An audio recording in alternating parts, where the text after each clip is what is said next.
Guntur municipal లిమిట్స్‌లో 3 flats ఒకేసారి bank వేలంలో వస్తున్నాయి అంటే నమ్ముతారా? ఇదే అవకాశం మళ్ళీ దొరుకుతుందా?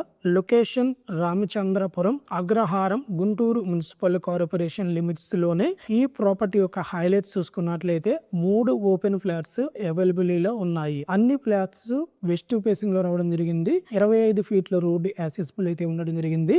ఇక్కడ 3 ఫ్లాట్స్ వచ్చేసరికి 121 గజాలు, 94 గజాలు, 114 గజాలు. ఫ్యూచర్ గ్రోత్ కి సూపర్ లొకేషన్ అయినటువంటి ప్రాపర్టీస్. ఇలాంటి లొకేషన్ లో ఇంత లో ఎంట్రీ ప్రైస్ తో ఫ్లాట్స్ రావడం చాలా రేర్. కానీ అసలు టిస్ట్ ఇంకా ఉంది. ఐటమ్ వైజ్ గా ప్రైసింగ్ స్టార్టింగ్ చూసుకున్నట్లయితే ఫ్రమ్ జస్ట్ 10 లక్షల రేంజ్ లోనే ఉన్నాయి. మొత్తం 329 స్క్వేర్ యార్డ్స్ కేవలం 35 లక్షల దగ్గరే ఉంటుంది. ఇది రిజర్వ్ ప్రైస్ దగ్గరగానే ఉంటుంది. ఈఎండి లాస్ట్ డేట్ కనుక చూసుకున్నట్లయితే మార్చి 27 వరకే అవైలబుల్ లో ఉంటుంది. లేట్ అయితే ఛాన్స్ మిస్ అవుతుంది. ఇలాంటి బ్యాంక్ ఆప్షన్ డీల్స్ మిస్ కాకుండా ఉండాలంటే వెంటనే ఫాలో అవ్వండి. ఇంట్రెస్టెడ్ అయితే మెసేజ్ చేయండి.